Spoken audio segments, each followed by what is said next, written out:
കണ്ണുകടിയിലേക്ക് മാന്യ പ്രേക്ഷകർക്ക് സ്വാഗതം. കണ്ണുകടിക്ക് ഈ ലക്കത്തിൽ കാണാൻ കഴിഞ്ഞത് ഇരട്ടക്കുളങ്ങര എന്ന ഗ്രാമത്തിൽ അതിക്രൂരവും കണ്ണിച്ചോരയില്ലാത്തതുമായ ഒരു പ്രവൃത്തിയാണ്. ഇരട്ടക്കുളങ്ങര കുളത്തിൽ കുളിക്കാനിറങ്ങിയ സൂണൻ എന്ന ചെറുപ്പക്കാരന്റെ തോർത്ത് കാണാനില്ല. ഒത്ത വീതിയും ഒത്ത നീളമുള്ള ഇതുപോലൊരു തോർത്ത് ആ നിവാസികൾക്കൊന്നും തന്നെ ഇല്ലെന്നാണ് സൂണന്റെ സുഹൃത്തായ രവിയുടെ വാദം. സാർ, ഞാൻ ഒരുമിച്ചാ പോയി.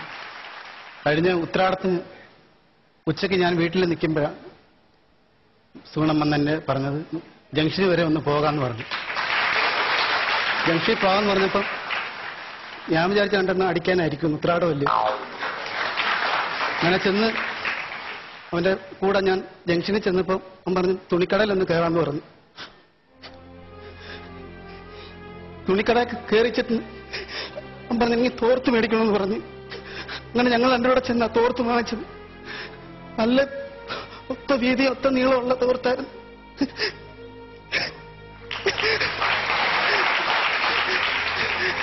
ഞാൻ വാങ്ങിച്ച തോർത്തായിരുന്നെങ്കിൽ ഇച്ചിരി കണ്ണിയൊക്കെ അകന്നകന്നിരുന്നു.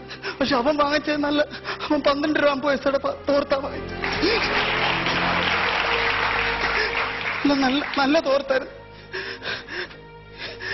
അവന് വന്ന പോലെ ആർക്കും ഗതി, ഈ ഗതി ആർക്കും വരുത്തരുത്. എന്റെ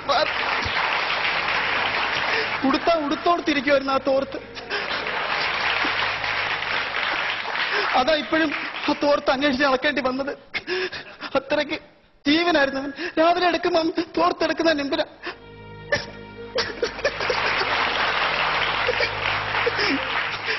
ഒരു 5 മിനിറ്റെങ്കിലും പ്രാർത്ഥിക്കുമായിരുന്നു തോർത്തി തൊട്ട്. തോർത്ത് പോയി ആർക്കും ഗതി പറ്റി. ഇത്രയുള്ള സാറേ എനിക്ക് പറയാം. എനിക്ക് ശരി സാറേ. സ്വന്തം കുഞ്ഞിനെ സ്നേഹിക്കുന്നതിനേക്കാൾ കൂടുതൽ സ്നേഹിക്കുകയും താലോലിക്കുകയും ചെയ്ത തോർത്ത് നഷ്ടപ്പെട്ടതിനെ കുറിച്ച് സൂണന്റെ ഭാര്യയ്ക്ക് പറയാനുള്ളത് ഇപ്രകാരമായിരുന്നു.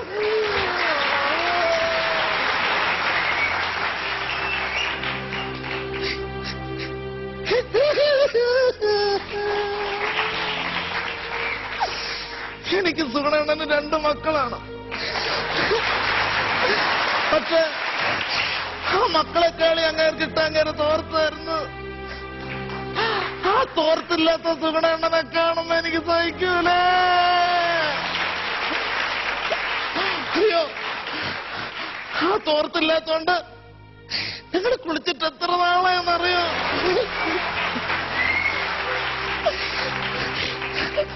ഞങ്ങളുടെ കോളനിയിലെ പെണ്ണുങ്ങൾക്ക് സുഗുണണ്ണന്റെ തോർത്ത് കാണുമ്പോ അസൂയാണ്. അവളെ ഭർത്താക്കന്മാരെ തോർത്ത് കണ്ട അവക്കൊന്നും അസൂയല്ല. എന്റെ മക്കൾക്ക് സ്കൂളിൽ പോവാൻ വയ്യ. സ്കൂളിൽ ചെല്ലുമ്പോ പിള്ളേരും ടീച്ചർമാരെല്ലാം ഇട്ട് കളിയാക്കും തോർത്തിന്റെ പേരും പറഞ്ഞ്. നിന്റെ അച്ഛന് തോർത്തില്ലല്ല, നിന്റെ അച്ഛന് തോർത്തില്ലല്ല എന്ന് പറഞ്ഞ് ഞങ്ങൾ പോലീസ് കേസ് കൊടുത്ത്. പക്ഷെ പോലീസിന്റെ ഭാഗത്തുനിന്ന് ഇത്ര നാളായിട്ട് ഞങ്ങൾക്ക് അനുകൂലമായിട്ടൊന്നും വന്നിട്ടില്ല. ഇനിയെങ്കിലും തോർത്തുള്ള ഭർത്താക്കന്മാരുള്ള ചേച്ചിമാരുടെ അപേക്ഷ ഭർത്താവിന്റെ തോർത്ത് പോവാതെ സൂക്ഷിക്കണേ.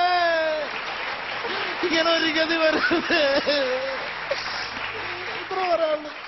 സൂണനോടൊപ്പം കുളിച്ച വാസുവിനെ സംശയിച്ച് ഞങ്ങൾ വാസുവിന്റെ വീട്ടിലെത്തി. വാസുവിന് പറയാനുള്ളത് ഇപ്രകാരമായിരുന്നു.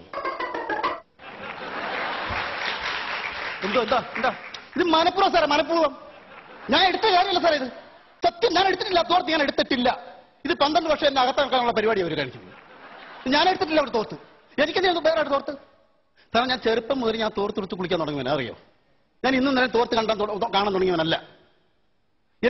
എനിക്കിപ്പോ 10-44 വയസ്സുണ്ട്. എനിക്കിപ്പോ അറിയോ, എന്റെ 17ാമത്തെ വയസ്സിൽ എന്റെ അച്ഛൻ മേടിച്ചെന്ന അടിപൊളി തോർത്ത് എന്റെ ഇരിപ്പുണ്ട്. ഞാൻ അത് വെച്ചാൽ ഇപ്പോഴും കുളിക്കുന്നത്. മീന്റെ കൊത്തെന്തോന്ന് ഞാൻ ഇതിൽ അറിഞ്ഞിട്ടില്ല. വെള്ളത്തിൽ ഇറങ്ങിയാൽ മീന്റെ കൊത്തെന്തോന്ന് ഞാൻ അറിഞ്ഞിട്ടില്ല. ഒരു കൊത്ത് പോലും കൊള്ളിക്കാതെ എന്റെ തോർത്ത് എന്നെ സംരക്ഷിച്ചുകൊണ്ടിരിക്കുക. പിന്നെ അങ്ങനെ തോർത്ത് എന്റെ കൂടെ ഉള്ളപ്പോൾ ഞാൻ അയാളുടെ തോർത്തെടുക്കണം. എനിക്ക് അത് മാത്രമല്ല, എനിക്ക് വേറെ വരുമാനമുണ്ട്. അതിന്റെ ഈ വിഷമം. എന്റെ തോർത്തിനോട് അവർക്ക് അസൂയ. അവർക്ക് വേണമെങ്കിൽ ഞാൻ തോർത്ത് കൊടുത്തേക്കാം. തോർത്ത് അത്രയ്ക്ക് അസൂയ അവിടെ സാറേ സംസാരിക്കണം. ഞാൻ തോർത്ത് തന്നേക്കാം, അവർക്ക് കൊടുത്തേരെ. എന്റെ തോർത്ത് ഞാൻ തന്നെ കൊടുത്തേരെ.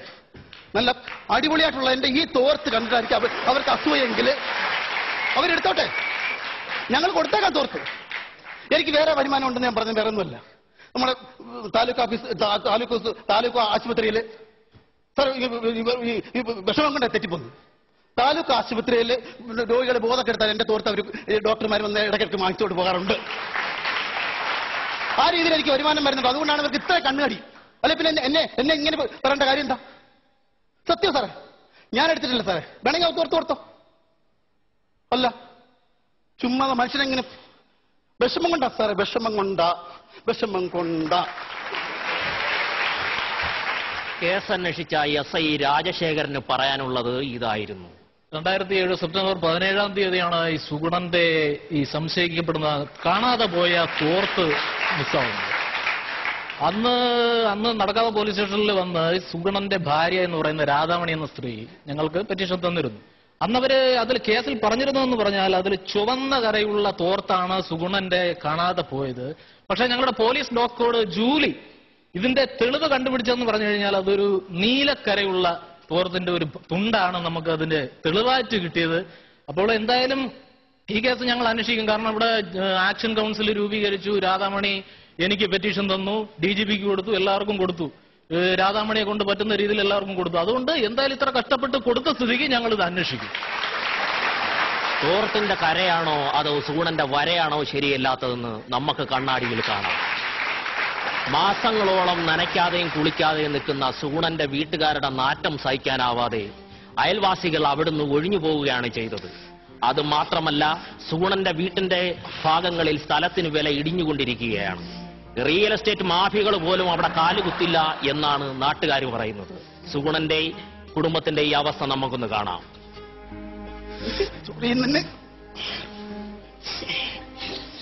പിള്ളേർ പാറക്കല്ലിൽ കിടന്ന് ഉരുളുന്നു. പിള്ളേർ പാറക്കല്ലിൽ കിടന്ന് ഉരുളുന്നു. എന്തോ ചെയ്യാനാ? മൂത്തവന്റെ ആഗ്രഹം കുളത്തിൽ ചെന്നൊന്ന് മുങ്ങട്ടെ എന്ന്. വെറുതെ മുങ്ങിട്ട് കാര്യമുണ്ടോ? തുടക്കാൻ തോർത്ത് വേണ്ട. എവിടെ ഏത് കാലമാണ് എടുത്തോണ്ട് പോയാലും ഗുണം പിടിക്കത്തില്ല. പ്രിയമുള്ളവരെ, ഒന്ന് ചുണഞ്ഞ താടി. സുഗുണന്റെ ഈ അവസ്ഥ നിങ്ങൾ കാണുന്നുണ്ടല്ലോ. കണ്ണാടിക്കും അതിയായ ദുഃഖമുണ്ട്. ഇവർക്ക് ഈ കുടുംബത്തിനൊരു തോർത്ത് വാങ്ങിക്കാൻ സഹായങ്ങൾ ഞങ്ങൾ അഭ്യർത്ഥിക്കുകയാണ്. ലണ്ടനിൽ നിന്നോ അമേരിക്കയിൽ നിന്നോ സഹായങ്ങൾ ഞങ്ങൾ പ്രതീക്ഷിക്കുന്നു. അയക്കേണ്ട വിലാസം കണ്ണുകടി, പ്ലാവളക്കോണം, തടിയൂർക്കാവ് PO, തിരുവനന്തപുരം. കണ്ണുകടി ഇനി നിങ്ങളെ കൂട്ടിക്കൊണ്ടുപോകുന്നത് TV-യിലെ മറ്റു ചില പ്രോഗ്രാമിലേക്കാണ്. 2 കാലും നഷ്ടപ്പെട്ട് സ്ഥിരമായി ലോങ് ജമ്പിൽ വിന്നറായിക്കൊണ്ടിരിക്കുന്ന ഓട്ടക്കാരൻ ബ്രൂസിലിയാണ് ഇവിടെ പരിചയപ്പെടുത്തുന്നത്.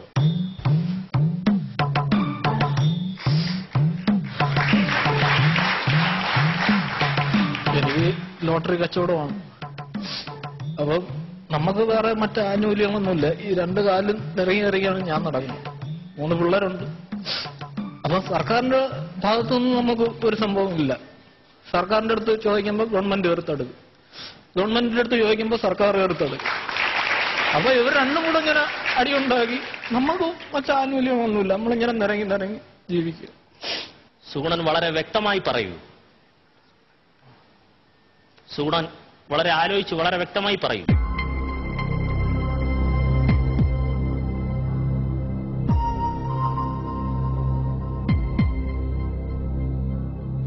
സാർ അവിടെ ചെറുതായിട്ടൊന്ന് തെറ്റി. അവിടെ ഒന്ന് കട്ട് ചെയ്തെടുക്കണം സാർ. കട്ട് ചെയ്യേണ്ട കാര്യം എന്താ? അല്ലാതെ പിന്നെ ആ ടൈമിംഗിൽ ഇവിടുന്ന് ഒരു മ്യൂസിക് ഇടാനുണ്ടാകും. ആയിക്കോട്ടെ, നിങ്ങൾ അതിനിടയ്ക്ക് ഇറങ്ങി വരാൻ പാടില്ല. അങ്ങനെ കട്ട് ചെയ്യാൻ പാടില്ല. നിങ്ങൾ കട്ട് ചെയ്യാൻ പാടില്ല. അതിനിടയ്ക്ക് എന്തെങ്കിലും ആക്ഷൻ കൊടുത്തോ വേറെ ആൾക്കാർക്ക് മ്യൂസിക് എന്തെങ്കിലും പറഞ്ഞാൽ പോലും കുഴപ്പമില്ല. കട്ട് ചെയ്തിട്ട് എടുക്കണം എന്ന് പറഞ്ഞാൽ ഇങ്ങനെ പ്ലേ ചെയ്തോണ്ടിരിക്കല്ലേ, റിയാലിറ്റി ആയിട്ട് പൊക്കോണ്ടിരിക്കല്ലേ.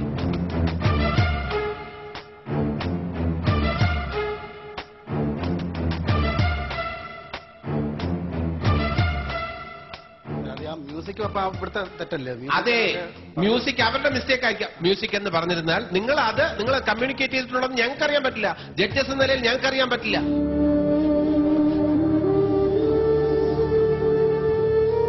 റിഹേഴ്സലിന്റെ ഒരു ചെറിയ കുഴപ്പമുണ്ട്. അത് പറയൂ, റിഹേഴ്സലിന്റെ കുഴപ്പം പറയൂ. നിങ്ങൾ അതിപ്പോ ഓർക്കസ്ട്രയുടെ മിസ്റ്റേക്ക് ആണോ ആരുടെ മിസ്റ്റേക്ക് ആണോ ഞങ്ങൾക്ക് എങ്ങനെ അറിയാൻ പറ്റും? ഞങ്ങൾ ഈ പ്രവാസി ലോകം എന്നും പറഞ്ഞൊരു പ്രോഗ്രാം സെറ്റ് ചെയ്ത് കൊണ്ടുവന്നത്. അപ്പൊ ഗ്രൂമിങ്ങിന് ഞങ്ങളെ കേൾപ്പിച്ചപ്പോഴത്തേക്ക് ഇവര് പറഞ്ഞു അത് നരിയാപുരം വേണും ടീമും ചെയ്യുന്നുണ്ട് എന്ന് പറഞ്ഞ് മാറ്റിച്ച്. അപ്പൊ പെട്ടെന്ന് ഞങ്ങൾ ഒരു കോമഡി ഉണ്ടാക്കിയപ്പോഴത്തേക്ക് റിഹേഴ്സലിനുള്ള ടൈമൊന്നും. ഇതൊക്കെ പ്രേക്ഷകർക്ക് അറിയേണ്ട കാര്യമില്ല. ഇത് നിങ്ങൾ സോൾവ് ചെയ്യേണ്ട വിഷയങ്ങളാണ്. നിങ്ങൾ ഇറങ്ങി വന്നത് എന്തിന്? ഇറങ്ങി വന്നിട്ട് കട്ട് ചെയ്തിട്ട് എടുക്കണം എന്ന് പറയാൻ നമ്മൾ ഒരു സാറേ അനൂപിന്റെ അടുത്ത് രതീഷിന്റെ അടുത്ത് ഈ സംഭവം ഞങ്ങൾ കേൾപ്പിച്ചതാ. പെട്ടെന്ന് അവര് മാറ്റാൻ പറയുമ്പോഴത്തേക്ക് ഞങ്ങൾ ചിരിപ്പിക്കാനുള്ള സാധനം എങ്ങനെ എഴുതും സാറേ? വിഷമമുള്ളതുകൊണ്ട് പറയുക. ടെക്നിക്കലായിട്ട് ഒരു ലൈറ്റ് ഓഫ് ആയാൽ നമുക്ക് വീണ്ടും കട്ട് ചെയ്തെടുക്കാം. അതൊക്കെ തെറ്റല്ല. ഇത് നിങ്ങളുടെ നമ്മുടെ ഭാഗത്ത് നിന്ന് വന്നാൽ നമ്മൾ കട്ട് ചെയ്തെടുക്കാം. ഓഫ്കോഴ്സ്. പക്ഷെ നിങ്ങൾ മറന്നുപോയി എന്ന് പറഞ്ഞാൽ അത് റിയാലിറ്റി ഷോ അല്ലേ നെൽസൺ ചേട്ടാ? എന്താണ് പറഞ്ഞിട്ട് കാര്യമില്ല. ജോബി ഒരു മിനിറ്റ് ജോബി, ഈ ആറ്റിറ്റ്യൂഡ് ശരിയല്ല. ഒരു മിനിറ്റ് ജോബി.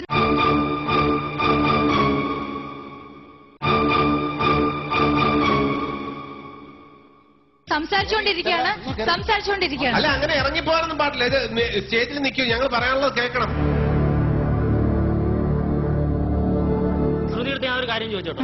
ഒരു സംഭവം നമ്മൾ ചെയ്തുകൊണ്ട് വന്ന് പെട്ടെന്ന് ഒരു മാറ്റാൻ പറയുമ്പോൾ ഞങ്ങളെ ഇവിടെ നിർത്തിട്ട് വെച്ചു. അതൊക്കെ വിഷയം വേറെയാണല്ലോ.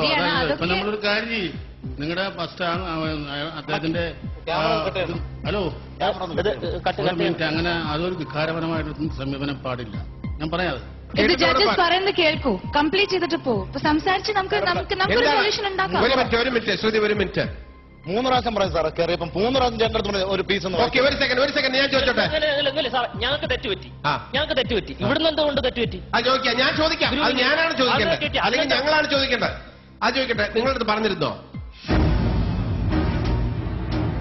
ഓർക്കസ്ട്രയോട് പറഞ്ഞിട്ടില്ല. നെൽസൺ ചേട്ടാ ഒന്ന് പറയൂ, ഓർക്കസ്ട്രയോടൊന്നും പറഞ്ഞിട്ടുണ്ടായിരുന്നില്ലല്ലോ മ്യൂസിക്കിനെ പറ്റി. ഓർക്കസ്ട്ര മറന്നുപോയാൽ തന്നെ സോൾവ് ചെയ്യാൻ പറ്റുന്ന ആളാണ്.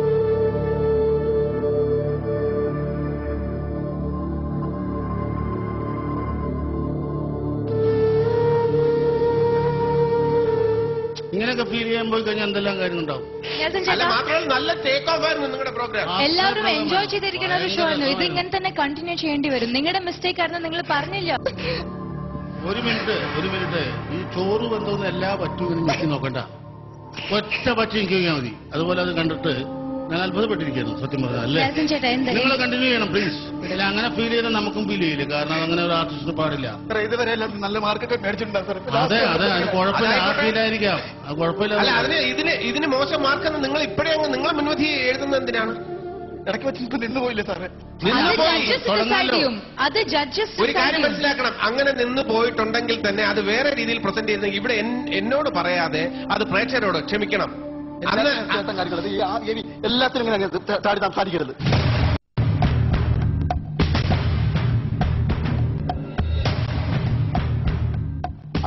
ആവശ്യമുള്ള കാര്യത്തിൽ മാത്രം സംസാരിക്കരുത്. സംസാരിക്കാൻ ബാക്കിലോട് നമ്മളോട് സംസാരിച്ചാൽ മതി.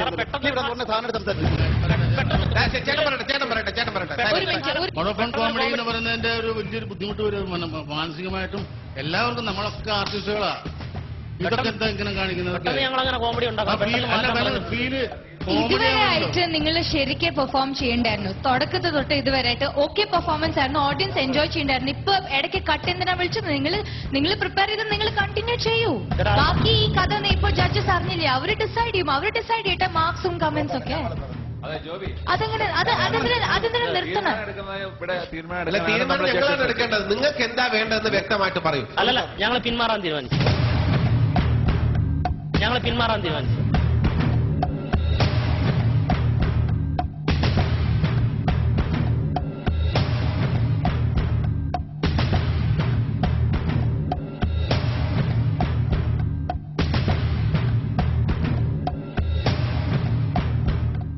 അത് പറ്റില്ല. ശരിയായിട്ടുള്ള രീതിയല്ല. അത് തെറ്റാണ് ജോബി, അത് തെറ്റാണ്. അത് തെറ്റാണ്. നിങ്ങൾ ഇവിടെ കമ്മിറ്റ്മെന്റ് ചെയ്തു, അത് കംപ്ലീറ്റ് ചെയ്യണം. തെറ്റാണത്.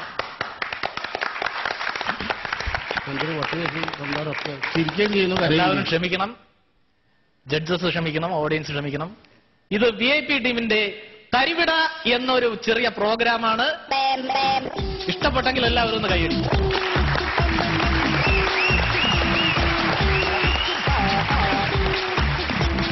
ഞങ്ങളുടെ ക്യാമറാമാൻ ഉണ്ട്, തരിവിട ഷൂട്ട് ചെയ്ത cameraman Aji മനാപ്പള്ളി.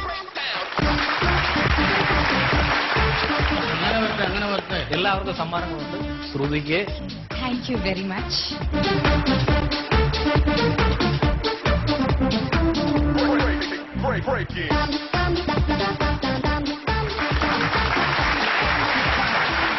Time for another small break before ending the program. Stay tuned to Vodafone Comedy Stars.